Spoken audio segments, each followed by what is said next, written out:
Welcome, everybody. Here we are today on another episode of Wind, Reel, and Print. My name is Kevin. And my name is Ryan. I hate to do... for whatever reason, because I've been doing so many episodes where it's like me and you haven't been in all of them, I was expecting you to say my name. Oh! I was so used to, like, hering it. So, maybe You're I'm like self-obsessed. flustered, I don't know. Yeah, exactly. I was like, wait, Kevin. Like, whoa. not Ryan.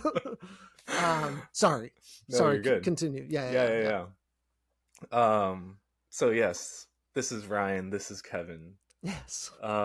We're here today. What are we talking about? Bringing you special breaking news. Special report Live from the studio.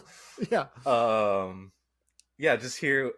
There's a lot of things rumbling in the film industry, particularly with Warner Brothers Discovery and a potential merger on the horizon. And we just had been talking about like these things in passing and felt like a good enough conversation for us to kind of sit and chat and kind of get some context of how we got to this point and like what this means for the potential future. I feel like we've had a number of conversations just outside the podcast, and that's what kind of led us to want to talk about it some more. And then when you really start to look at, as we're building out, this will have been like, I think like the 83rd or 84th episode that we've recorded. So congrats to us. But I mean, through all of this, we have so much context. This is something we think a lot about. And we've always talked about like money in this and how intrinsic it is to this. Yes. To the business. Yes. And mergers and acquisitions are a natural kind of part of like this beast. Yeah. Not saying it's good or bad in this example I'm saying right now, right. But it at least is part of the equation, and these things do happen. Right. And they have definitely happened in the past. Right. Yeah. When we look at the progression of Hollywood, this has already been happening like well before our time and before streamers like and everything even existed. So yeah. And it's been a cause of concern when that originally happened too. So this is just like a repetitive conversation that will continue to happen over and over again. Yeah. Because that's just like how the industry is. But also, I think it's important to maybe contextualize that it doesn't have to be this way. That's for sure. Like I just want that, because like I feel like it's so easy to get caught up in like this kind of feedback loop of like how fucked up the world is. That's not how the world is supposed to be. I feel like I feel like there was a world that existed where people didn't want this to happen. Yes. And like the government and everyone involved would work together to make sure that this doesn't happen. There was like an unspoken agreement in some ways between the government and its people of like, hey, we're going to do good for you. And these are the things that sometimes are required to do that. And that's like, because if you really want and we're going to probably mention the big C word a few times, but capitalism, like if this is the system you want and you want it to work, you gotta put it in its place. Yeah. Like that's the only way, because and like when I use the word naturally, if you let this thing just run off, it's that this is what happens is like it wants to constantly go funnel in this direction of monopolizing. Right. Yeah. So I think an important thing you're pointing to is like the ethics of capitalism, and prior to the 20th century, that was like a really big concern. And there were, I would say, like big political movements built around this kind of thing of antitrust and trying to prevent like large monopolies. When you look at like how we've come to be in the 20th century, like steel and trains and like all these big kind of monopolies popping up in the early like existence of America. Yeah. We were already thinking like we don't want that, like trying to prevent these things. Yeah. And so like that bled into the film industry, because when you look at the beginning of the film industry, that's what was happening, was like large amounts of concentration and like vertical integration. Um and so like I don't know, I just feel like compare maybe I'm like naive or something, but I feel like compared to today, antitrust and like speaking out against monopolies was a much more important thing, or Yeah. felt more of a important thing back in like the 1900 early 1900s, like in the 20s and stuff, when the Paramount Decree was kind of written in and everything. Yeah, exactly. I think that there's always been like, someone will make a monopoly, and then there's people kind of realizing like, oh, that is not good. Right, And I right, mean, that's how, the laws should work, is like, right, okay, someone did something bad, we change the laws to make sure that doesn't happen again. right, Now we're kind of living in a time where it's like it's all about destroying the machine. right, And so now we're going to see this, and it's now going to be like an even bigger thing than like the Paramount decrees from the right, 50s were. right. Because now we're just making this giant beast. But yeah, I think even in the 50s, antitrust was a serious thing. And I Yeah, mean, it's just been slowly declining as we go, as we're just like, let's let business just kind of do their thing. right. And I'd rather not touch it. Yeah. I mean, I wonder, because I know been that's kind of the ideology of like neoliberalism, is like this free market thing, and like They're all about it. Yeah. kind of separating regulation or getting rid of regulation, stuff like that. Mm-hmm. So I know that's like, I don't know when that starts or whatever, but in terms of like where we are with this and everything, like during the Obama administration, they already had started closing antitrust like department offices and Yeah. stuff. Yeah. So even like before Trump, this was like something Oh that yeah. was already like starting to happen Yeah. I think and all that. Clinton would probably be the best example of like how it was starting in the more modern era that we're living in. Yeah, yeah, Yeah, because he was very much, especially with like NAFTA and all of these things of like free trade is in that very neoliberal worldview mm-hmm, of like mm-hmm. we're gonna let businesses rock and roll, Right, and it lifts all boats or whatever. And I mean, that's coming off of Ronald Reagan saying like trickle down economics. Like exactly. that is the same thing here. Is like, hey, if we have billionaires, that's a good thing for the little man. Yeah. That's a good thing for you and me, because they create work, and we don't we don't understand how much a billion is. Like they don't Yeah, need that. Like it's imagine not. if they didn't have that. That could go to so many other things, you guys. Yeah. Like you could have good schools and no potholes, and like awesome shit, cool And free parks. healthcare. Yeah, free movies. Free Can we get free movies? Yo, that'd be crazy. Subsidized movies. You subsidize movies. I'm telling you, man. Yeah. Like, yes, state-run film sounds bad in It's some ways. great. Yeah, I but mean, yeah. there's a way to do it that works, which is like Right. you have grants and things like that. Like, Right. there are ways to, like, I think people always say like, oh, government. Now I'm just getting in all this fucking Yeah, shit. yeah. But like, Well, yeah. big government means less freedom, and Right. I think that's the wrong paradigm to look Right. at. Government is just an invention we came up with to do big things. Right. And so if a government is representative of the people, it can do things that we want to do. That's the thing, Right. is you need transparency and all of these things, and you need it to be centered around freedom. Right. And the freedom of speech, and to have these ideas. Right. And then that gets what's the word, like people take that and they meld it and they change it into meaning Right. something totally different. Yeah. And that freedom actually is like like just trying to survive. That's the freedom that so many people want now, and that our rulers want, is like, oh yeah, we're gonna, you have freedom to drink chemicals in the water.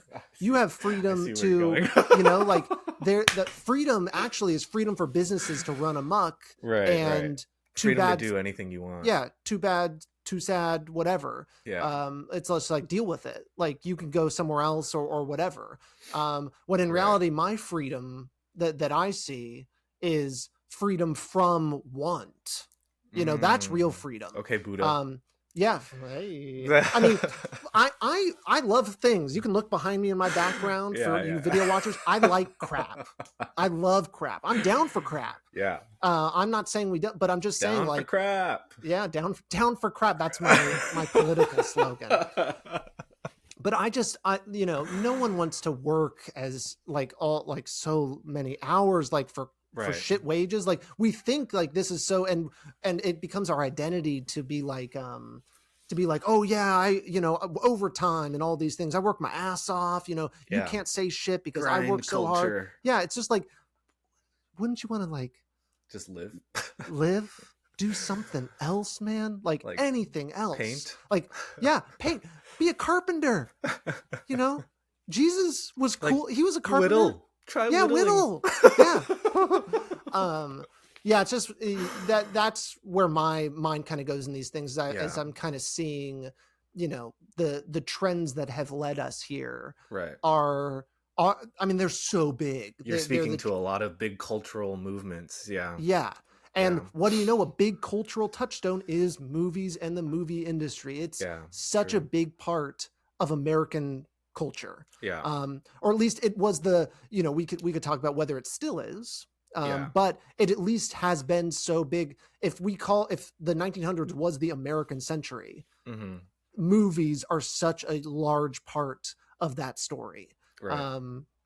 And then it becomes TV, and then it becomes all of these other things. But it was huge. So it's ingrained in this, and it's a money-making industry, at least for now.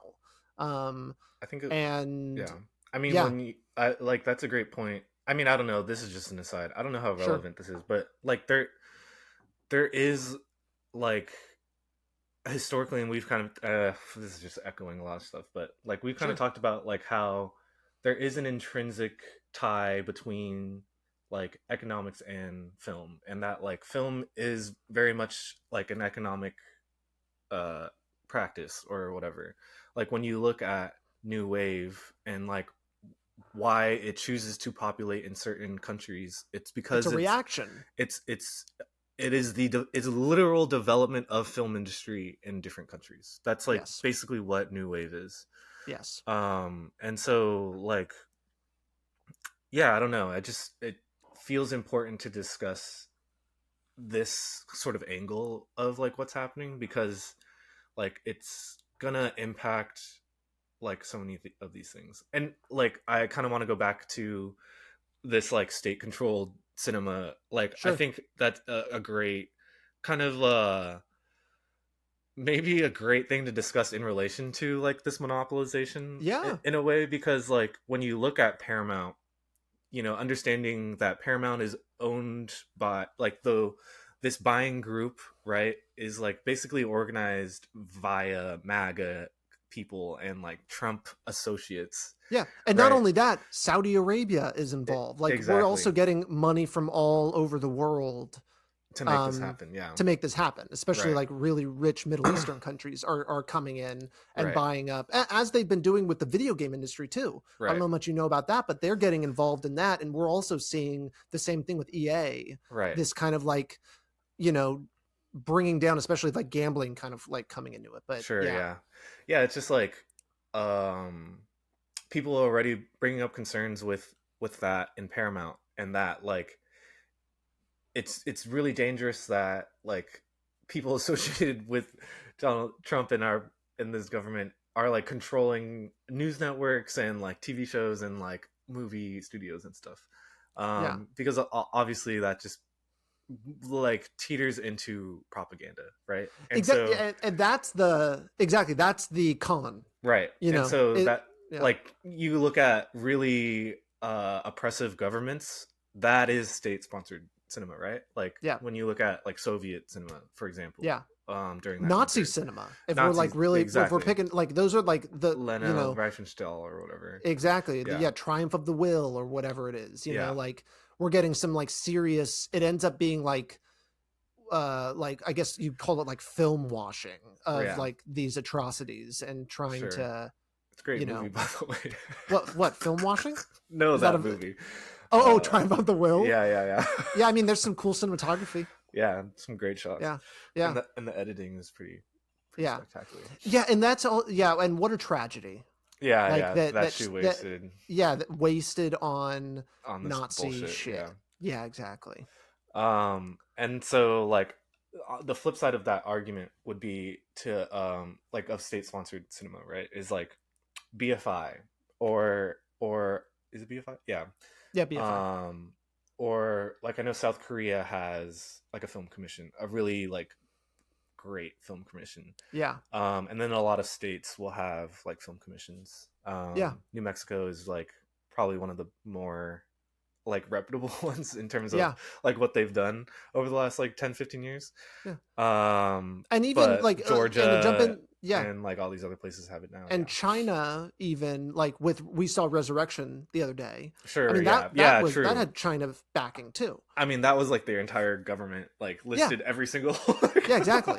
Like it's like that's also possible, and that's right. like that's an insane movie. You could never get like True. the True. American government to Right. sign off on that from like a like that's why you can't have them be like, all right, let's look at the subject matter and like pull Yeah. out the thing and like judge it like the MPAA does. You know, Sure. that's not what you can't even like that can't even be a part of the equation. It has to be like what are Art. the Yeah. whatever. I'm not even sure. Like, Well, that like I mean, it's interesting you bring that up because BFI actually enumerates like their qualifications of oh, what they will like sponsor or whatever, and yeah. it's like it has to show like European culture, it has to speak one of their Hmm. languages, it has to the actors, either the actors, the director, like percentage of above the line and percentage of the below the line has to be like people from EU or whatever. It's like very specific in like what qualifies, like Harry Potter is like a BFI sponsored movie. Oh, you don't say. Yeah. One of the most British things you could ever see. Yes. But you know, like the like America has never had like a department like this where concerned about like this the display of American culture and like what American movies could like do it for, on an international stage, right? Because like inherently we already kind of embody that position. Like Yeah. I feel like there isn't really an incentive for our country to do that in terms of like needing like financial support or whatever, because it's going to happen anyways, right? Like these movies are going to get made anyways. I think that's Yeah. like the argument, right? And I think that it's a classic scenario and it's very American, but it probably is everywhere else too, of just like, hey, it's worked so far. Like Yeah. why change it up? Like Right. all like the people in power get the movies that they want. I mean, no one's making movies that are so big that they are changing like Right. politics as we know it. Right. It's amazing though that you can get movies like One Battle After Another, for example, that kind of like say things, but even then, like it's never going to be. I don't know what it would take to be like a groundbreaking thing that like threatens Right. the government. We can imagine what that might be, but it might not. There just might not be the Mm, cultural cachet anymore to that right. a movie can create. Any like something like that in America. Mm, Uh, yeah, but exactly. yeah, you can just see how why they're happy with it. Money gets moved around in the way it Yeah. is, but now we're seeing less money here, more money there, and Yeah. slowly starting to kill things. Yeah. And I think we'll get to at a certain point talking about like how this has happened in the past too, and Yeah. what naturally the ebb and flow of these things, and Yeah. we'll Yeah. see. I think like a big turning point, at least in my eyes, is like whenever internet companies and like phone companies were buying Yeah. Hollywood studios and like TV networks and stuff. I think that was a pretty big concern. And we should have like maybe stomped at that, right? Because like you can't, that is like vertical integration. You're Yes. controlling like the distribution and the production of it. And I think that's Yeah. like already a problem, right? Yeah. Which kind of leads into like this Netflix thing. Like Oh yeah, that's what we're supposed that's to be what we're talking talking about. about. But you know, it was gonna get there. It was gonna get there. Yeah, of course, of course. because I've written some articles um on an Whoa, unnamed name website. drop. um Just but search Kevin Konama yeah. writing. Yeah. But I do talk about like the impacts of streaming and the impacts of Netflix and like all these things Mm-hmm. um on the film industry. And I forgot what I was gonna say. Yeah. But oh yeah, just like so at a certain point, right, Netflix starts producing their own movies. um that should have been the red flag, like immediately, right? We should have said no, you can't do that. But what we did instead was remove the Paramount decree. I know. And that happened in, what was it, 2020, I think, or 2022? Like So they said yeah, like, "Oh, this is going to sunset soon because we don't see the point in it." right. So they started the movement in 2019, and then it went into action in 2020. And so that is literally when HBO Max, Peacock, uh, Wow. all these other streaming services come to light, is because the Paramount decree goes away. Um, if I could, just for the audience, if they don't know what the Paramount Decree Yeah, is, yeah, yeah, yeah. let me just give Some the some Wikipedia. history, some Yeah. history. United States versus Paramount Pictures was a landmark, or it's called sometimes Paramount Decree, Paramount Decision, landmark antitrust case that decided the fate of film studios owning their own theaters and holding exclusive rights on which theaters would show their movies. I mean, talk about just like one to one. It would also change the way Thank Hollywood you, movies thank you. were produced, distributed, and exhibited. It also opened the door for more. Okay, now here's the result. It opened the door for more foreign independent films to be shown in theaters. But the Paramount Decree prevented film production companies from owning exhibition companies. The case is important both in antitrust law and film history. Um, it it's responsible for putting an end to the old Hollywood studio system. As part of a 2019 review of the ongoing decrees, the Department of Justice issued a 2-year sunsetting notice for the Paramount Decree in August 2020, believing the antitrust restriction was no longer necessary as the old model could never be recreated in contemporary settings. Bullshit. Sorry. I mean, that's fucking crazy. That's fucking crazy. Because if listeners, if you still don't see the one, it's a theater now is the streaming service. Yeah. It's that it is like it's almost one to one, and then you won't see a Netflix movie on HBO Max. Yeah. And so now we're collating or we're combining all of these things, Yeah. and now we're at this exact same point. Yeah.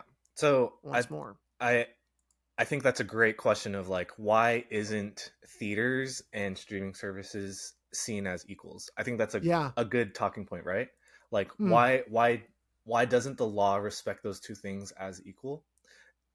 There is historical precedent to that, right? Oh, And there really? is reason why we have that difference.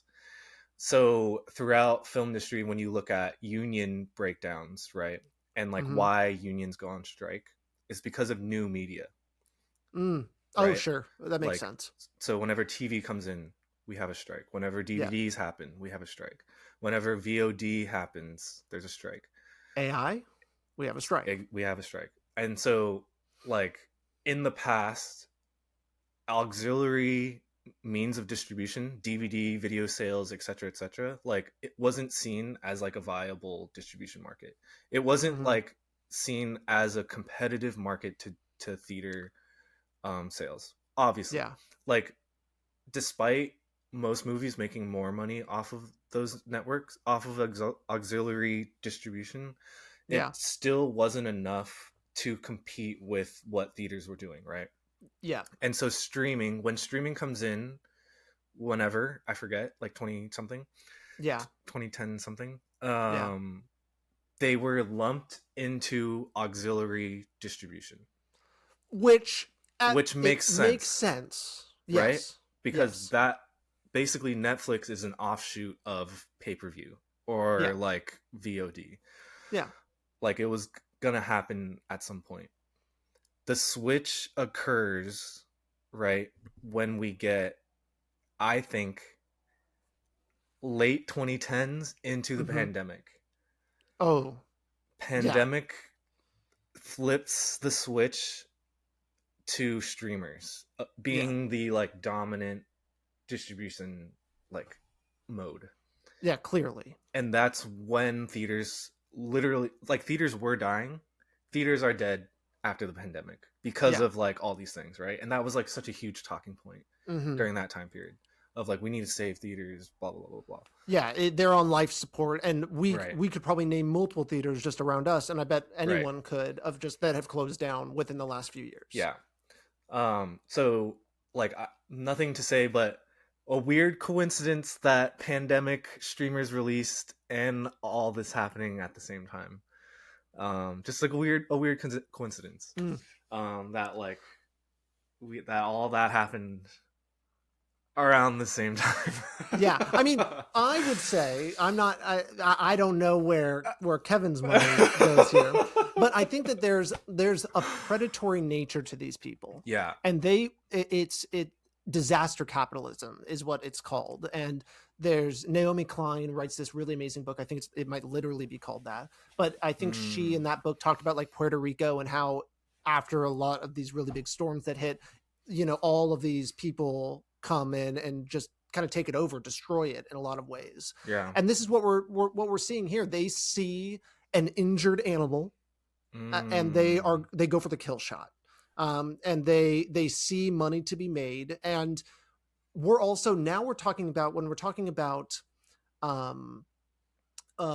streamers, we're talking about tech companies. Yeah. These are the most vicious, evil companies alive. Bay Area, baby. Yeah, we love them. They actually do pay some of my bills, sadly.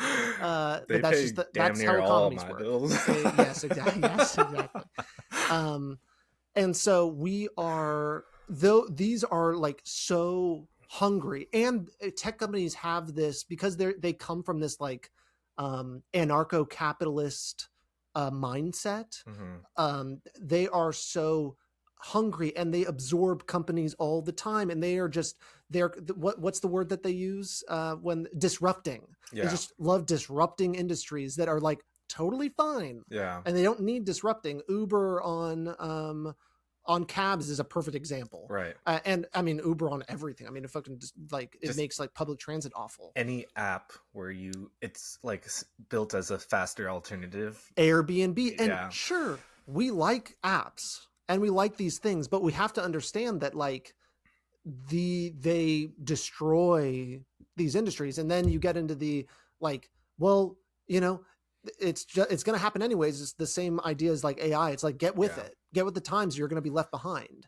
Yeah. It's like, get with the app or you're going to be left behind. It's like, we don't have to live in that world. It doesn't have to be like those two choices. Yeah. It's always funny because that like future that they promise always ends up not being the truth, right? Because it never ends up being the truth. Airbnb has kind of shit itself. Like yep. Hotels are now like increasingly cheaper because of Airbnb like fees and everything. Oh yeah, exactly. Like it's the Amazon model. I think we've talked about this before, but like you make it so dirt cheap, you kill all the competition, then you aren't like profitable. Yeah. So you have to hike the prices. Yeah, exactly. You have to jack up the prices, and that will lead to something at some point. Yeah.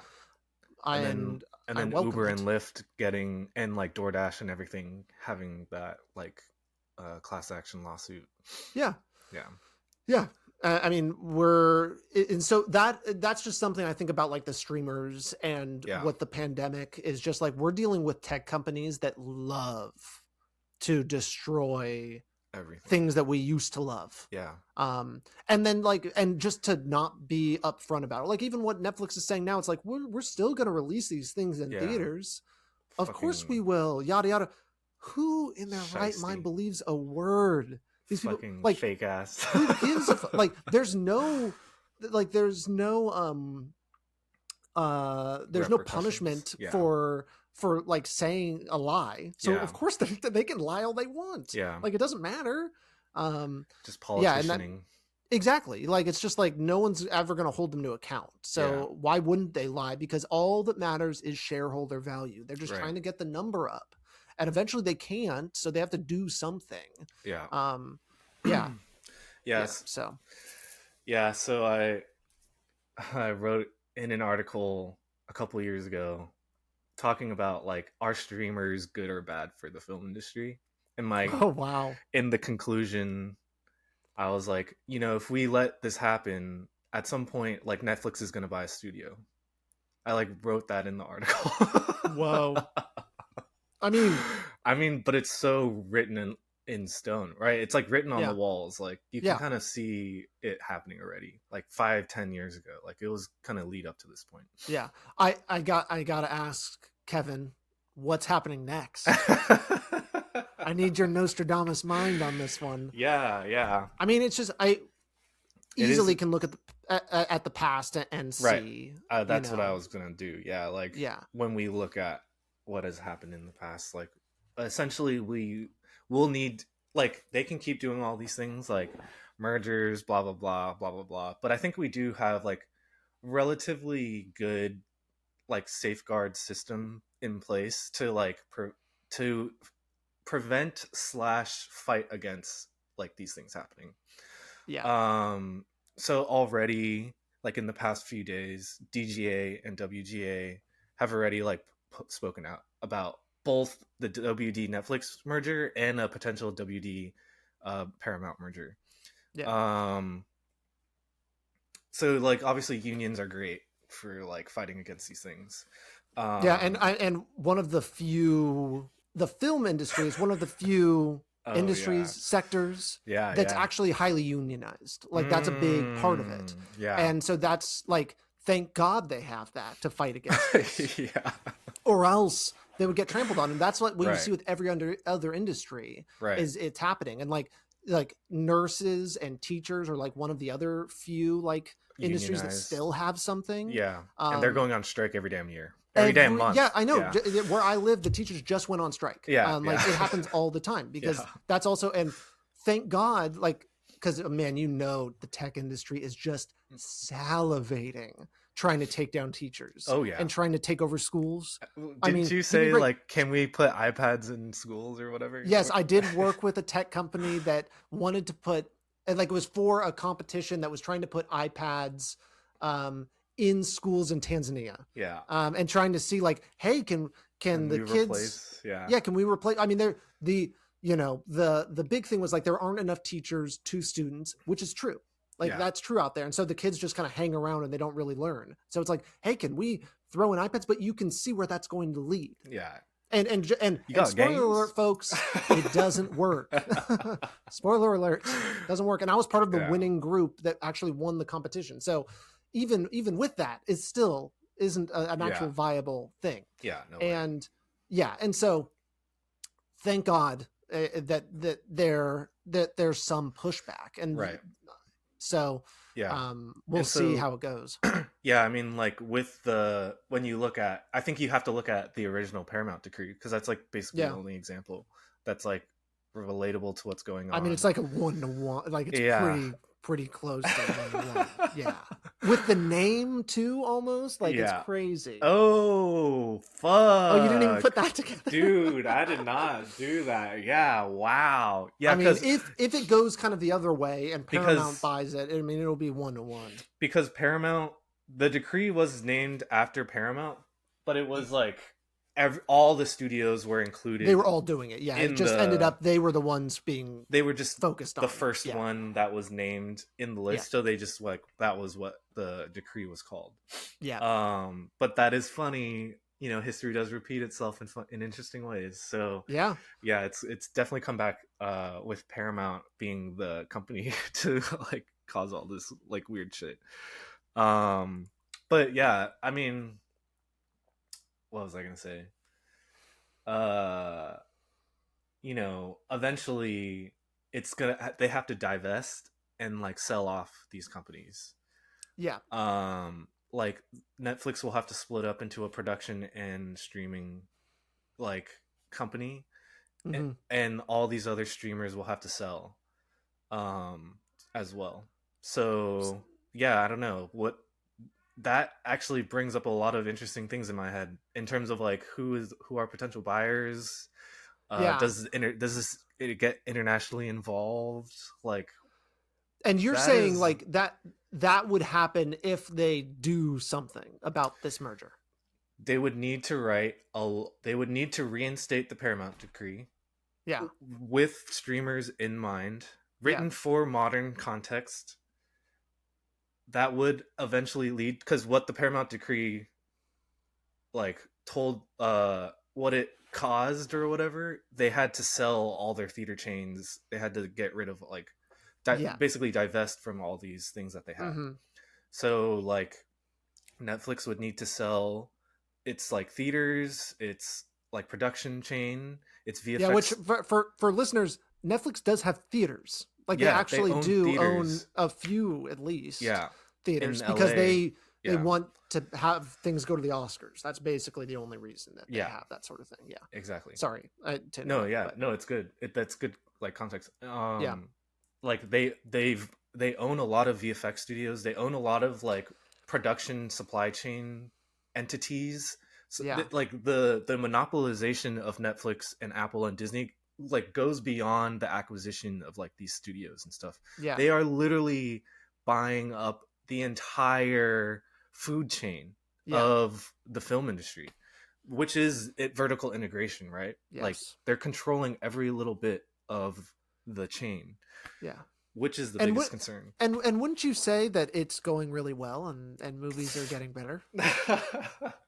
I mean, and so come on, Kevin. I had written another article about this, about Ooh, okay. the effects of monopolization and what that means for us, the consumer. Like, why Yeah. does the everyday person care about this, right? Yeah. Like, I'm just watching movies. Most people actually don't give a fuck about like if the movie is good or bad.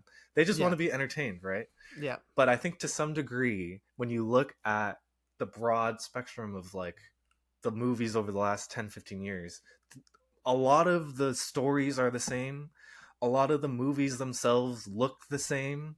Like, Oh yeah. you get a monopolization of style and like Yeah. story, you know? Like, we are no longer like privy to choice, you know? Like, the Yeah. illusion of choice is now actually an illusion because it's all the same bullshit. Like, it, Well, here. yeah, Oh, go for it. the Go for it. same VFX studio does all the VFX for all the movies. So you're Exactly. watching the Yeah. There's same very few. movie. You know, you're Yeah. not, even though it's Disney and 20th Century Fox and even, you know, it's like all the same shit. Mm-hmm. Like, And there's a cheapening that's happening. yeah, Everyone is, like so many people shoot on green screen, which just yeah, has a look. Everyone's like I say everyone. I'm saying that not euphemistically. yeah. But like I mean, every big studio they're is making doing a that, and movie then like that. using the what is it called, the that screen, that big screen on the Mocap. stage. Yeah. Yeah, Oh, not the volume. volume, The like that LED sort of thing walls. too. Yeah. Yeah, exactly. Like, and that's when you get like this nasty lighting where there's Yeah. just no contrast and it's just So so weird. you want to hear some great stuff? I've learned. I just like worked on unnamed tech company in the Bay Area. They have like a volume wall in their All right. studio. I'm gonna start naming them. Um, but I learned like the workflow of like how to do this, right? And Yeah. I've read articles about like this as well, that like when you're implementing effects, it's better to have flat lighting because it's easier to it's easier to like put the effects Yeah, in, of you know? course. Yeah. If you have like a style already implemented, it's harder to replicate that. Yes. Or like if you want to change the lighting, it's harder to do that. And I'm like, what the fuck am I hearing? Yeah, and But so that's there you just, go. but that's Yeah. why movies look so bad, is because they're safe. They're trying to, like, in case I need to change this in post, like I have the ability to. Yeah. Yeah. I watched Mission Impossible series all the way through, and Oh hopefully one day we yeah. get to do. So I watched 7 Yeah. movies that span 30 years, and Yeah. from the 90s to now, which I think is such a great slice Yeah. of action movies, and kind of see all the way from Brian De Palma and John Woo and J.J. Abrams that start the first 3, to then Brad Bird and Christopher McQuarrie, and Christopher McQuarrie doing the last, I guess Couple. Yeah. 4. Oh yeah, how many? Maybe there are more than no. I think there's 8 movies actually. Now that I Yeah, think about it. 7 was 2 Yeah, movies. Yeah, yeah, true. Um, but you can tell like the lighting in the last movie is like there's so many times I'm just like this is just so bad. Like it doesn't even yeah, look real anymore. Like they look separated, yeah. and it like looking at them like I don't think it's CGI. Like I think it's the volume, and I think it's that sort of LED wall situation where it's like, Yeah. but yeah, you have to light it in this boring, unnatural way, and I gotta wonder, do people even notice? Like, I Mm. don't know if people even notice these things. I don't think I I don't think the general people notice consciously. Like they're Yeah, not saying, "Oh, there's a difference." But I feel yeah, like you feel it. Like yeah. you watch a movie and you can tell there's a difference, right? And they just don't even know necessarily the words to describe, like, Exactly. oh, yeah, it's kind of ugly Exactly. or whatever. Yeah. So, yeah, like in the article I wrote about was about Transformers. And so I bid you audience to watch the first Transformers and then watch the newest Rise of the Beasts and Ooh, tell me there's not a visual difference between I those have two to imagine it's movies. pretty extreme. Like with the way they light the Transformer characters, Yeah. just pay close attention and you will see there is such a stark difference with the way Michael Bay is like creating these characters and then the way the new movies look. Just Yeah. like such a big difference. And then so another example, I just watched The Great Gatsby from 1974 I with saw it. Yeah. Yeah. my parents and How'd that go? my dad immediately was like, "Yeah, I just like this better than the Leo version because the Leo version just feels weird. Like there's Mm, it just doesn't look real."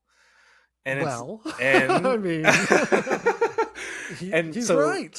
exactly. And then so you were kind of saying you don't have the language to really describe why you don't like that or like what Yeah. the difference is, but you definitely feel it, right? There is such a stark difference between how movies were made even in the 2000s, and then Yeah. the way the movies are made now. Like it's Yeah. such a big difference. Like And to think it Furiosa is, versus Mad yeah. Max, two different Oh, yeah. movies. Oh, I mean, totally. I mean, it's crazy. Both Yeah. great, but like they Yeah. look so different.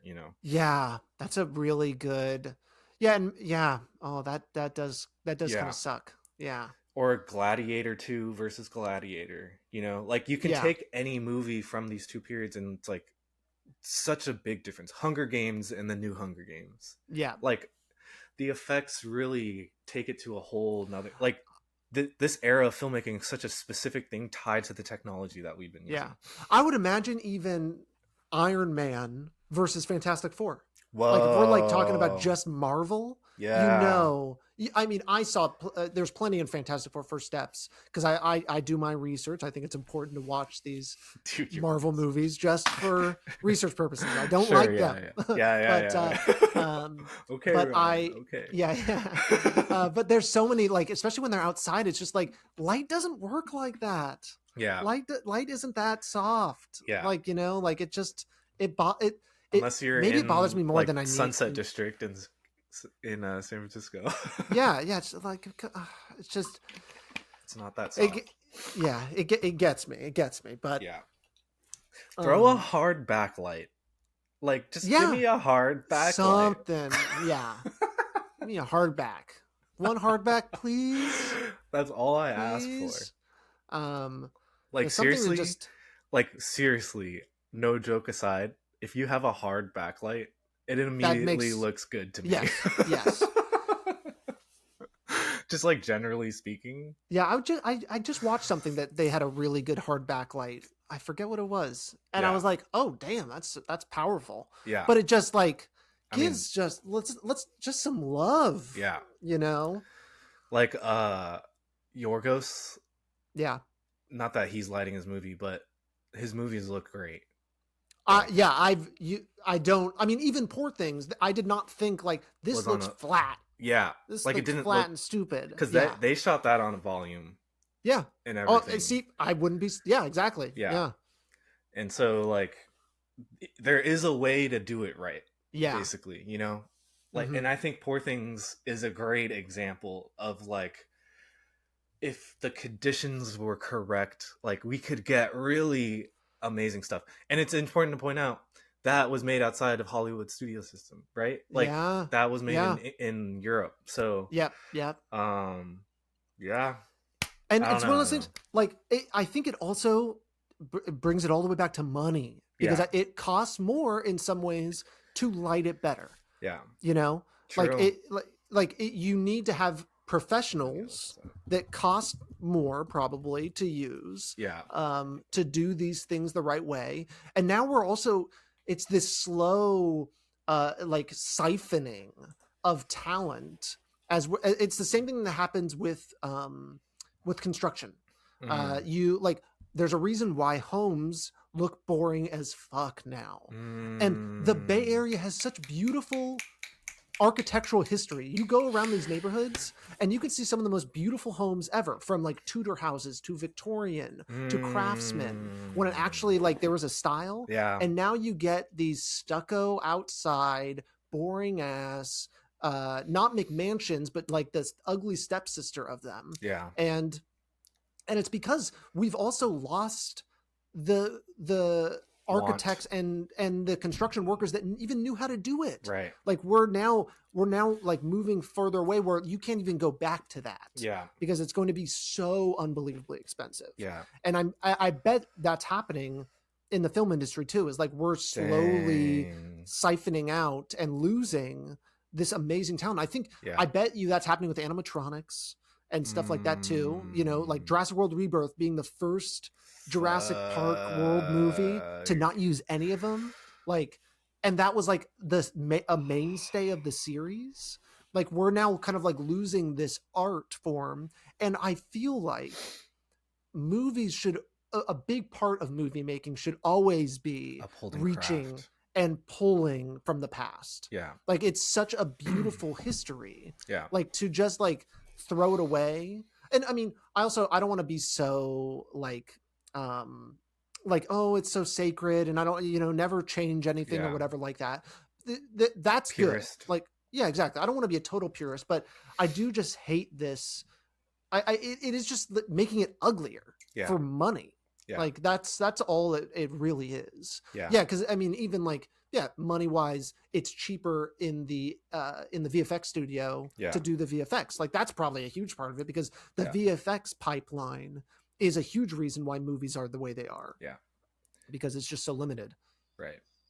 Yeah. Yeah. I think you bring up a great point. Like, overall, our society, and I think people kind of talk about it, like the loss of kind of style or craft, like the loss of design. Yeah. Minimalism being like the fucking like nail in the The go-to. coffin I mean, that. yeah. Like, the logos are all like really Yeah. basic, flat. You know, Yeah. we've kind of like lost like, and it's only been like 30 years. Yeah. And And 30 years ago, things were like, there was a lot of really cool, interesting ideas. And, things do change. So we might be in that, but it also just feels like a simpling. Yeah. And some people call it like the enshittification of stuff. I think we're kind of in that. I think it's highly tied to reproducibility. Like you Oh, speak I've of, got a you speak good of example. like logos. I know they simplify logos so that like it's cheaper to print them on things like t-shirts or whatever, like less colors, more thing, like easier to like display or whatever. Yeah. And even like to movies, it's like, Yeah. we want this technology because it'll make it faster to make and like easier to do, and like that's just AI and everything. There's a great example. Like, Pizza Huts used to have really cool buildings, right? McDonald's used to have really interesting buildings. Now every fast food restaurant has the same dumbass style and look to it. And not that I'm like, fucking fast food, but I mean, still, like, but that and that's speaks because, to what you're saying. And that's because they eventually they want to be able to sell that building to another company, to move into it, and so a McDonald's moving into a Pizza Hut or whatever, that's why you like look around and sometimes you'll see like a Pizza Hut or something like just kind of sitting empty, because they know like, okay, we got to tear this whole thing down in order to move something in. And so also like this, like letting, this this what our economy has been doing. It's a really big picture thing of the effects of free market and open market. Yeah, exactly. Of just like letting things, like we have no want to keep it alive. Yeah. We want it to keep cycling and eating itself, because that's how you make the GDP go up. Right. Is you have to like just keep moving things back and forth and eating and more and more and more and more and more. Yeah. Yeah. And so, and naturally, and now we're seeing it go into what our podcast is about. Yeah. I mean, it's crazy that like we've gotten to this point just speaking about this thing, because it's so true. Like it is so all encompassing, this kind of thing that's happening in our lives right now. Yeah. And I think it is important to kind of like highlight all these things, because it just like emphasizes how like crazy it is and how much it's impacted our lives, and we've just kind of accepted it because like we don't really kind of know any better, it feels like. Yeah, I don't know. It's pretty wild. Can I ask you a scenario question? Yeah. Let's see where you go. So you had this. You had a nice, before we went on the podcast, there was like a, one of us was, you were a little glass half empty. I was a little glass half full on like what can come and okay, stuff like that. Yeah. But you even just had a glass half full thing. You were kind of saying that, like you were assuming and imagining the world where this law gets passed. Sure. And I want to ask you, what if it doesn't? What happens to this whole thing if, like, let's say worst case scenario, because I mean, I don't even know who's worse, Netflix or Paramount. Like they are evils in different ways. I think like they'll do somewhat different things. But what if, let's say Netflix buys them? What ends up happening and no one stops them? What happens to the industry? Basically what happens is we lose a huge chunk of things that were awesome. Like very simply, we lose a lot of great properties. We probably get more Harry Potter movies. We get more kind of like TV shows built around like big Warner Brothers things. DC is one of them. Yeah. So maybe more superhero TV shows, more, Ooh, we need more of that. Yeah. Now that I think about like another Batman movie. We might need a couple more Batman movies. Yeah, let's have actually a few Batman movies happening at the same time. Sure, yeah. So, when you look at, I think for an example of what could happen at Netflix, just look at Disney. Like what Disney has done with 20th century, Avatar 6, Indiana 5, Indiana Jones 5. Like they've just been shitting out more movies. Like Amazon and MGM, they've been kind of like doing the similar thing with more indie stuff though. Yeah. So like my concern is that like the movies will look worse, like, but I don't think I don't think most people care about that. I think that's a conversation for another time, but yeah, like what audiences, like the Netflix, actually, because there is a Netflix standard in terms of like what the lighting ratio is. Like it has to be a certain exposure. Like I know Apple has it too. Yeah. You can tell with Apple for sure. That's like the most obvious to me. Right.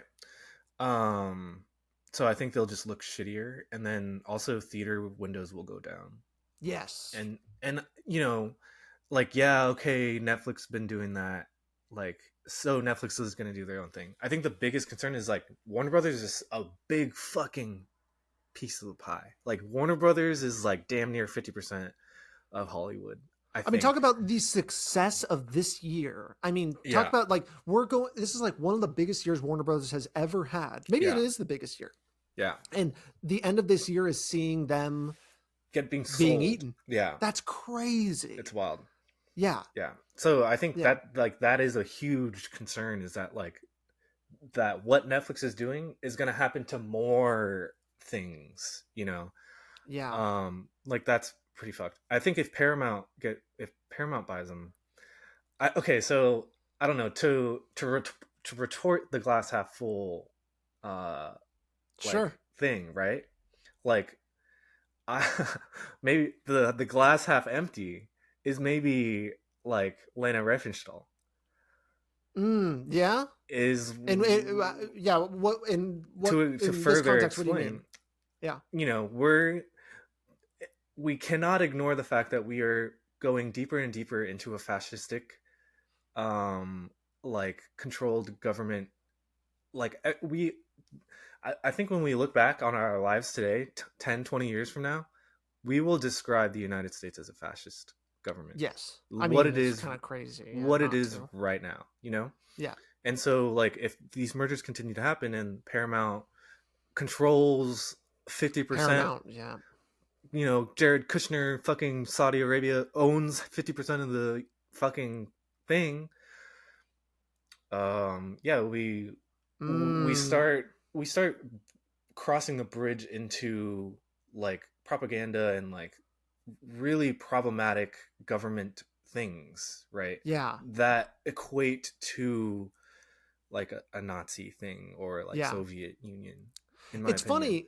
Yeah, it's funny. Like what we're kind of already getting with the Paramount thing is Donald Trump coming out and being like, I want to see a new Rush Hour movie. Yeah. And they're making a Rush Hour 4. Like just on his whim. And so, I mean, thank God that it's just that. And he's For not like asking now. for Yeah. now. But yeah, exactly. Like for now, it's that. Because Donald Trump is just like a Fucking dumbass. psychopath. But I mean, Yeah. and imagine you put it into someone that actually has like some like serious, like you really let these like accelerationists step in and start doing it. Yeah, you're absolutely going to be left with serious propaganda that America hasn't seen since World War II, you know, with Disney, where it was like, that was what we wanted to do, was like, it was war movies. You couldn't have anything that wasn't that, you know, yeah. And so we're going to start getting to that point where it's like, hey, you know, that's not really a good idea. Yeah. And yeah, maybe even theaters will be on such a back leg that it'll be like, you know, don't show this movie or else, you know, like once it's they see the blood, they smell the blood in the water. Yeah. Like all of a sudden once they know theaters are like about to die, they could make them do fucked up things. Okay. You know? Okay. Great fucking point, Ryan. Great fucking point, Ryan. I'm not full of those. Great I'm not full of those. fucking point. And so I think a call to action for thy listener, CTA, is make challenging movies. Yeah. Make movies that are humanist, make movies that challenge the status quo, make movies that target systems of power. Yeah. Because that will be seen as a threat, right? That will ultimately be seen as a threat in the next 10, 15 years. Yes. And that, whatever you're talking about, those types of movies will be censored by Mr. whoever. Agent Orange. Yeah. Yeah.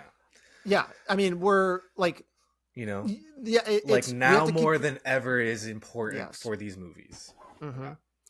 And even the ones from the past are like, if they have any sort of inkling towards being a negative interpretation or whatever. Like I'm thinking about Home Alone 2 has Donald Trump in it, and I think they want to remove him from it, or like there are some movies where it's like they had like, you know, there's those sorts of things. I could see like Trump being like, I want more of me in it. Yeah. Every movie has to have like a little Trump cameo, just a little baby Trump cameo in every big movie.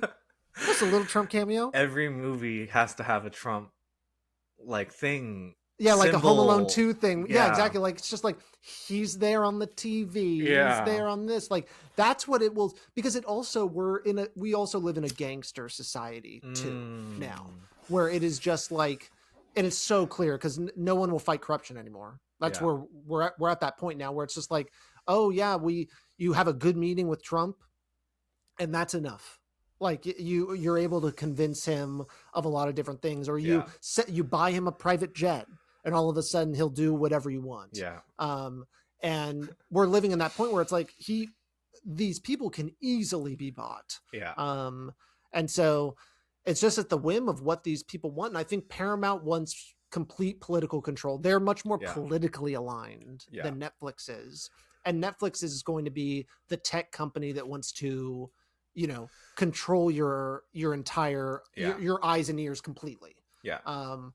And so it's really, they're different beasts, I think, but both very bad. It's of the same coin though. When you look at totally. Because like Netflix is no different than, you know, Meta or Elon that's the brand there. And I mean, that's where they're operating and what they operate with.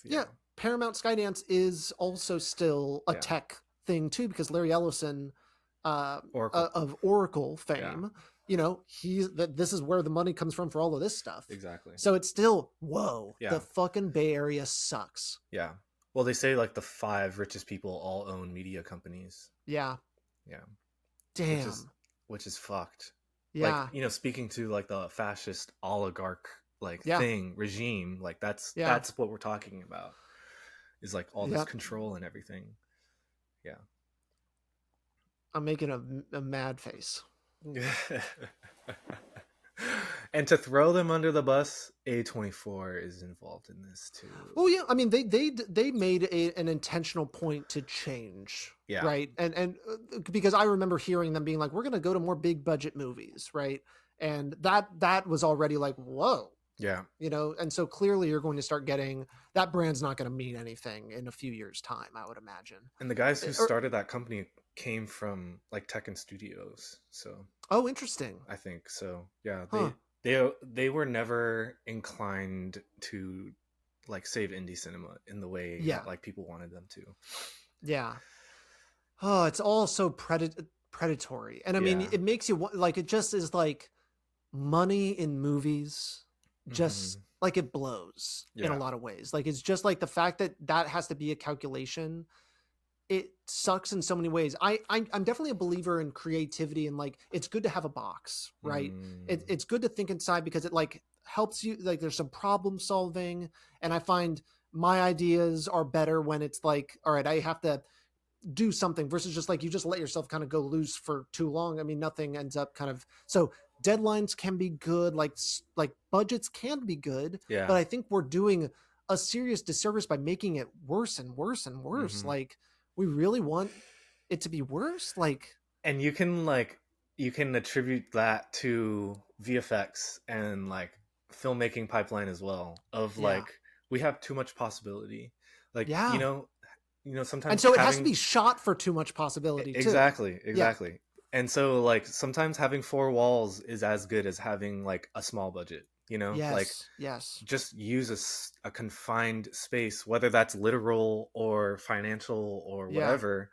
Like I think you're right. Like, you know, all these things are meant to like support and allow creativity and inspiration to grow, right? Like the more parameters you have in place, the more ideas can grow from that. I feel like I agree, 100% agree. And so it's how do you implement that, right? I mean, that's an interesting thought. Is like, what does the ideal film economy look like? Dang, Ryan. I mean, Ryan, someone's got to have an answer. You're going off today. Someone's got to have a fucking answer here. Dude, that's great. Yeah. Like, what does it look like? I know you love imagining crazy fucking scenarios. So I leave that to us to eventually report on. That begs the bigger question of like an American Film Commission. What does an American Film Commission do and look like? And how like involved are they in everything, you know? Like ooh. I mean what the fuck? Why don't we have that? No one's dreaming. That's why. We could have, okay, I'm gonna go crazy. Allow me to go crazy. All right. Because I'm gonna sit back and listen. Because just because of what I've been doing and everything, sure. like the film industry should operate like the NFL. Or like a sport. I'm immediately turned off. Like a sports league. Like, sure. Right? You have this framework, right? The NFL is like the framework for within each franchise can operate in, right? So Mm-hmm. they set the regulations, the standards, the rules. Like you have to wear X amount of jerseys throughout the season. Like you have to host this many games. The field has to be under certain conditions. Like you can only do this. Like we'll kind of negotiate on the side of like these, we'll negotiate like TV deals and make sure that Yeah. everything's like even and fair for all the teams, and that like everyone has representation and everything makes sense. But you're also responsible for upholding like these things that we need from you, right? Yeah. And so there needs to be some sort of organization, right, that is like, this is the standard for what the film industry is like. You can't go over, maybe you can't go over this budget level for whatever reason, right? Like That's good a enough. That's good salary enough. cap, a Yeah. salary cap. Oh, don't even get me started on a Whoa, salary cap. That's whoa, hot shit. whoa. Like X% of your budget can like only X% of your budget can go to above the line. Yeah. Like what? Yeah. What? Like why don't we have these things? You Yeah. know?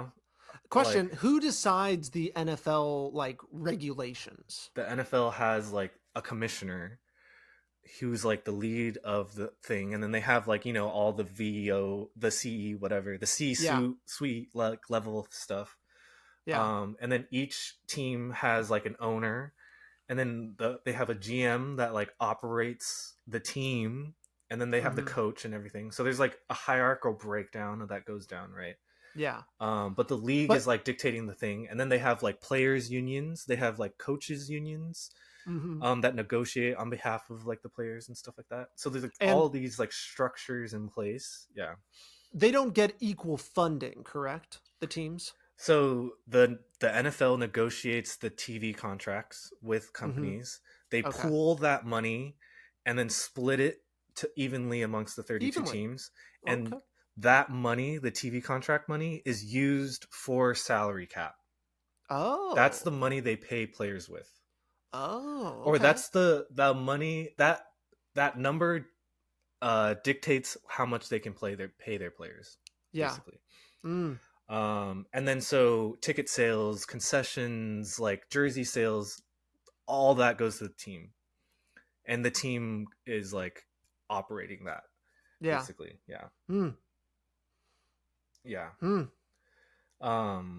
So yeah, I don't know, like maybe like I don't know what that looks like for the film industry, but like having standards and restrictions and regulations that prevent like oversized control and stuff like that, definitely needs to be like in place. And then like yeah, dictating contracts, like dictating what like finance breakdowns are, Like most movies get like a at least a limited number of like how much time they're in the theaters, right? Exactly, Like there's exactly. like a universal like understanding, like Yeah, yes, you will be able to see that movie right. that is only like at the moment now is only available For in 2 weeks.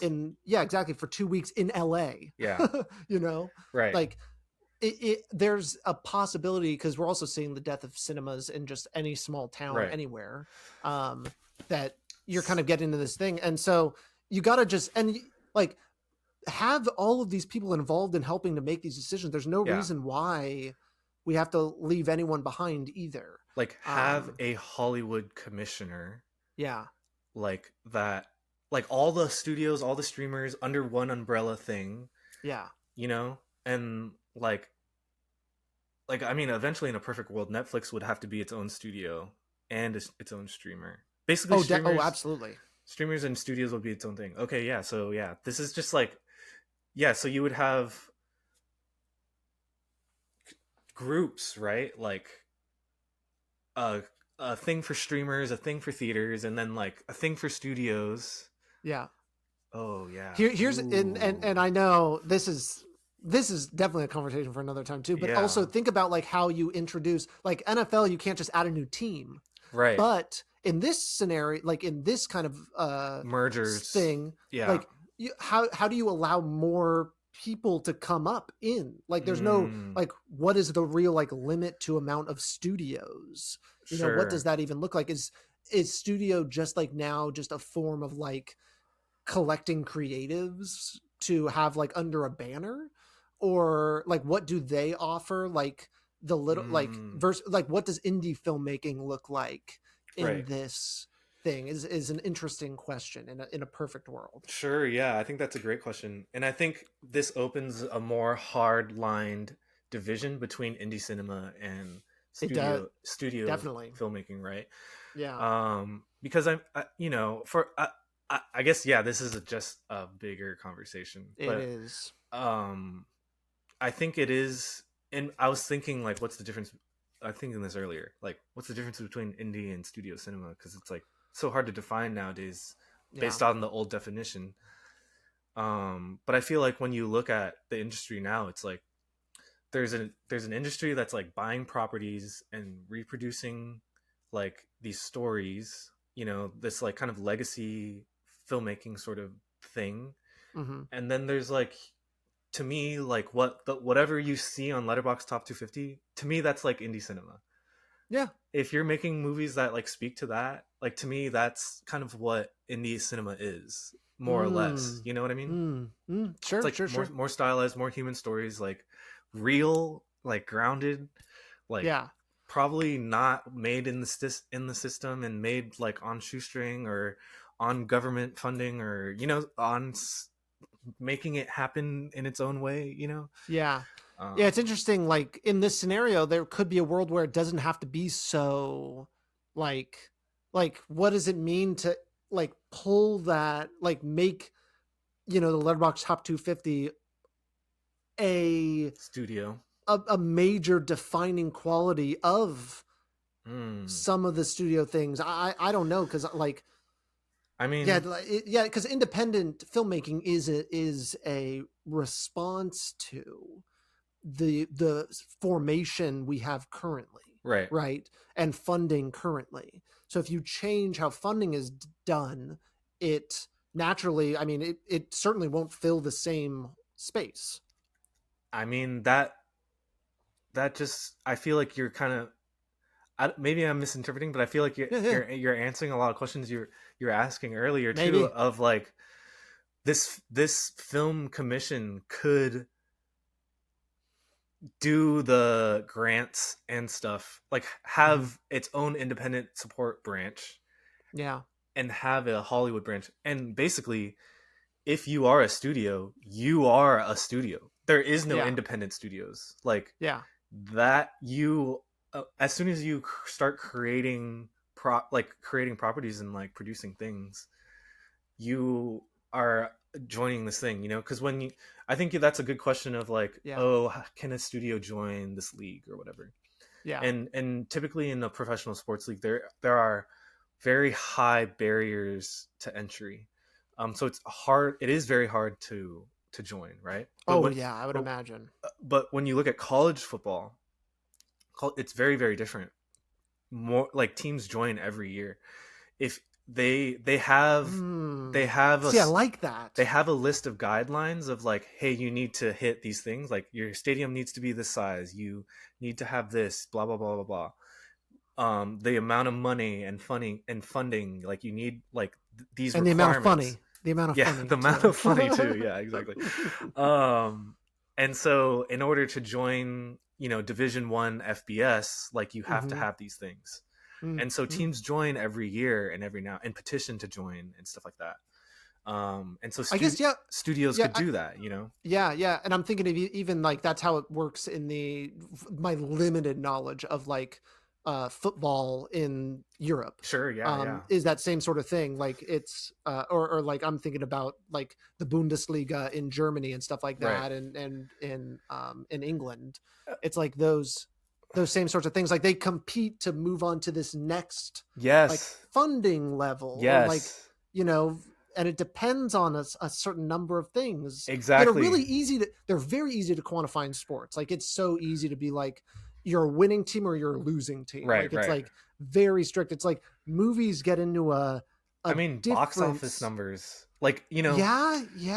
like if you don't hit a certain box office percentage, then you get relegated to the next tier. Because I think that's awesome, right? Like, Yeah, okay, these are the majors, these are the mid majors, these are the small art house ones, these are the yeah. whatever whatever. You have like these tiers of like, these studios get these budgets, these studios get these budgets, and so you get more studios. Like, you can separate Disney and Searchlight and like all their prop and Touchstone. You can separate all those things into different levels, right? And so Okay. now like Touchstone can operate as its own like team.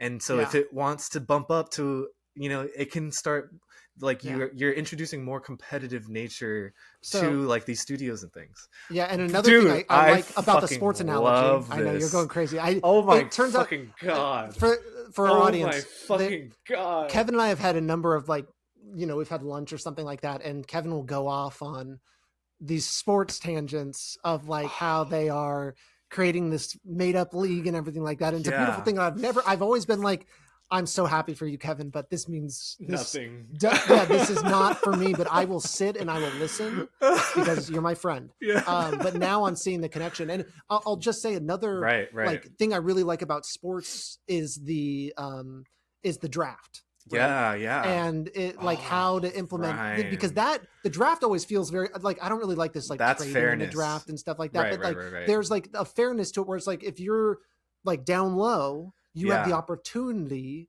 to do something, Oh, a draft of like film properties. Yeah. Or yeah, film properties or just of budgets. And they're just like, all right, so you get a Oh, big budget movie. This small studio gets a big budget movie this time. yeah, like That's going to bidding be in for all the that. theaters. Yeah. So best of luck to you. Oh, Yeah, I think they're like Ryan. it's like budgets, like class A, class B, class C budgets that they're Right. like, okay, And it's just all pulled yeah, together, and you can yeah, draft from whatever you want. Like, yeah, okay, we're like a small studio, so we want that really good small yeah, mid-level budget thing. Or yeah, maybe we do want to go swing big since we're top yeah. three. Like, Now we're you picking still have top to three. like you still have to be there still are qualifications. You can't just be like, oh, such a bad studio Sure. and now you just get a ton of money. Like Right. we don't want necessarily that, but it has to be. Yeah, you could make that work. I think that the draft is an interesting. But I think you're opening, like, that's free market competition, right? Like, you're allowing. That's the right kind of like market competition that I like. Right. Is like in these spaces where it's like it doesn't affect my health care. Right. Exactly. And like free market's great. Like markets are great. It like when it's like chip flavors. Yeah. Or even movies. Yeah. A lot of times, like Exactly. like when there's a lot of competition, it's really great. Right. I love this. Yeah. Right on. Wow, did we solve it? I think we did. I think we solved it. I think, no, legitimately, I'm writing the bill. Like, we're gonna do this. I doubt it will be passed in this current situation, but you never know. Maybe the next decade. Yeah. Just start shopping it around. Yeah. Being like, hey. I mean, I think big idea. We've brought together a lot of great points, right? Like, we've created a system that is regulated, that creates fairness, that creates competition. All these things that capitalism promises, like, this system would basically do that, I feel like. Yeah. And it has a great, like, to say like, oh, it's almost just like this thing that everyone believes is like it's getting less and less so, but sports is like the only meritocracy left in this world. Yeah. And even then it's starting to kind of dwindle, but it's like, you can easily point to that as a good example, which is great. Like having people to imagine something from scratch is hard. Ryan. Yes. Ryan. Kevin. Yes, Kevin. Sports leagues have an exemption to antitrust law. Ooh, interesting. That would absolve all of this. If you write this law to quote and cite sports leagues, you have legal precedent, and you have the framework, the legal framework to make this an actual thing. It's easy to attach to it. Yes. Yeah. This is a thing. This is a legitimate thing. Yeah. I'm telling you. I believe you. I'm right here with you. This is a legit thing. Yeah. Oh my God. this could actually change like the industry. I'm saying Uh-oh. I don't say that lightly. I know. No, like, we're 84 episodes deep in recording, and we've hit the we're about to change things. This is big. This is big. Yeah. Yeah. Oh okay. My God. I'm telling Hell you. Yeah. I'm telling you. You're hearing it first, folks. I know. Hey, hey, I'm in on the ground floor. I don't need to be commissioner. Neither do I. Like, I just like the ideas and like. Yeah, I know. Putting all these things together, and you're asking really great questions, right? Like, yes, I think you're putting a lot of these things in place. Yeah, or teeing it up, you know. Oh, I mean, I didn't realize what a beautiful thing this would be for like me to offer up to you. Like it was like the perfect Kevin thing. Yes. Yeah. It's the perfect combination of everything. Of all the things, yeah. Yeah. Which is great. Yeah, I mean, I've been writing about this. This is such a big focus of like how I see things in the industry. And so like, when I think this is a great episode idea, and obviously an hour and a half in, I know it's pretty fruitful, I would say. I agree. Yeah. Wow. I love this. I think I took a lot more from this than I expected. There you go. Yeah. I mean, it's wow. Possibly entirely sector changing. Like, yeah. We could, everything might, and I mean, we'll see. We'll have to do some fantasy filmmaking. Yeah. Whoa. I mean, yeah, that's basically what AI will be. I know. That's the bad version. Yeah, the like distorted version. But yeah, I mean, what would that be like? The box office numbers of like your best actor list. Yeah. You know, your actor directors and cinematographers. You draft all these people. That's too much. we're gonna we're gonna think more about it. We're gonna present our findings. Yeah. I mean, I love the tiered football thing. Oh, that's a winner. That's 100% a winner. God. Yeah. That was genius. Yeah. It's just so easy to see it, you know, like it's like, come on, people. Right. Oh my God. And you know what's funny? To get really personal. Yeah. Like the way I remember very consciously when I was in like middle school, I was like, I really want to understand music like more, and like started looking at music within the lens of sports. Of like, you know, all these labels are just sports teams or sports leagues, and like all the artists are just like individual players and stuff, and they like go from different place to place and like work with different people, you know. Yeah. And you see things like that.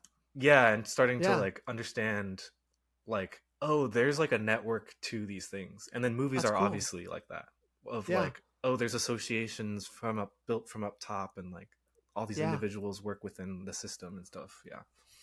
That's really cool. Yeah. Yeah. It tickles all the Kevin. Yeah. So this is it makes sense why all these things are connected. That's awesome. Yeah. I'm happy to be here. And you know, for a while I was like, man, I hope me fucking around with these fake leagues, I hope it goes somewhere. True. Like yeah. all this time and energy spent into making all this stuff. Yeah, like, and I think, I mean, that's just evidence that like and I'm a firm believer in just like doing what you love, and it will never have a downside. Yeah. Like, because it will, like, you'll always find a way to make it applicable in some way. It doesn't have to be a money making way. Like, that's what we always get fucking confused by, is if you're not making money, you're wasting time. Right. Yeah, no. So always follow what interests you, and it's gonna make sense, and it's gonna work. Yeah, that's a great point. Like the canary in the cave or whatever. Or no, maybe coal mine. Yeah. I think that's the right analogy of like, you know, kind of just like following blindly. And it's not the right analogy, but I see what you mean.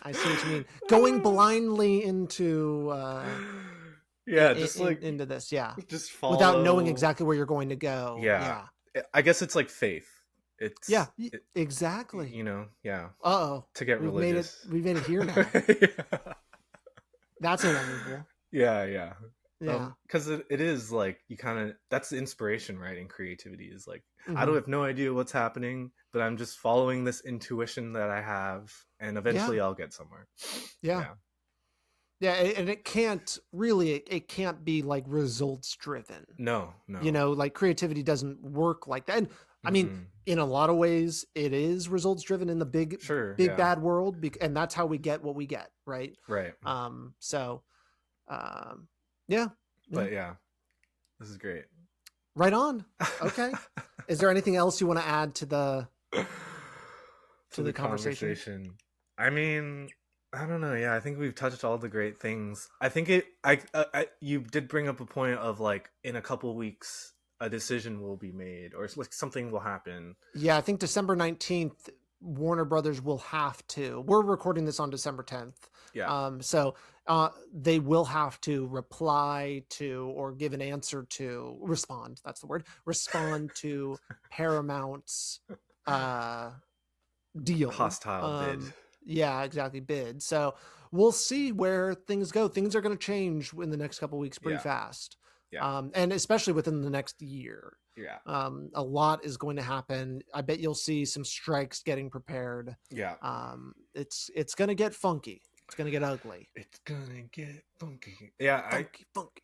Yeah, I think it will get worse before it gets better. Oh, we're not there yet. Yeah. We'll know when we're there. Yeah. When I mean, we did pretty damn close. There were literal fires burning in Hollywood. Yeah. Yeah, it has to. But people have to sadly get kind of hurt for it to really like. It's got to hit a lot of people, and yeah. I mean, it did. That last strike fucked over a lot of people. Yes, yeah, and have another one so soon would be devastating. I mean, it also could destroy the unions too, exactly. Like because they're also going to start like you start to run out of goodwill, and like all of these things. It starts to get really ugly. Yeah. And so, God, the fight doesn't stop. No. Evil never takes a day off. Yep, that's what it is. When you are resting, there's some really great saying that I don't remember, but they're working. Yeah. They work twice as hard or whatever. Yeah. Something. I don't give a fuck because I'm going to work as hard as I want. Yeah. I don't give a fuck. I mean, hard work. Yeah. It's just like, I think the idea is we have to, stay conscious and dedicated to the mission, Yeah. Because, like, we can't take good things for granted, even if we have them in place. Like, they can always be taken away and changed, like always, as we've seen. Okay. Right on. On a happy note. On a happy note. We also fixed the problem, so that's great. Yeah, we did fix it. So we did fix it. Hit me up, whoever is in. Yeah, I was about to say, whoever are you? Who would be? I guess like Congress. The person to. Yeah, I guess. Ew. Senate. Yeah. I wish we had I wish like we had a really cool governor in California. Like that'd be a really good place to go to. I would think. Yeah. I think it needs to be like a nation thing. Yeah, definitely. Yeah. It's got to go a little bigger, but you got to like. I feel like someone, could do something brave. Gavin. It won't be Gavin. You think old boy Gavin? He's not. He doesn't. Yeah, no, he's not. He's not going to help.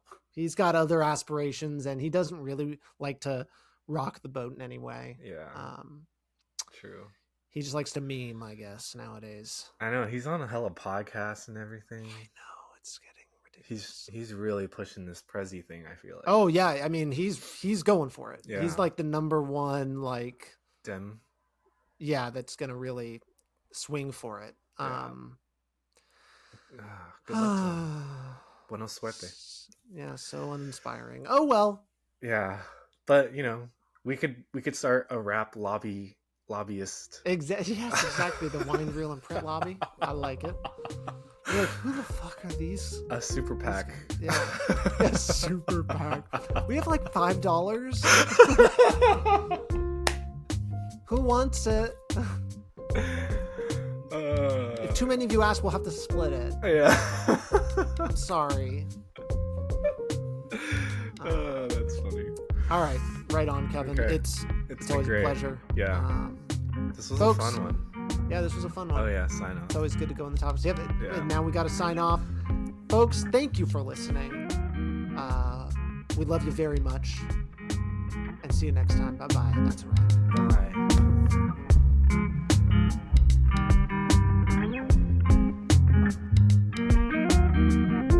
Wind Reel and Print is a podcast by Salad Brain Productions.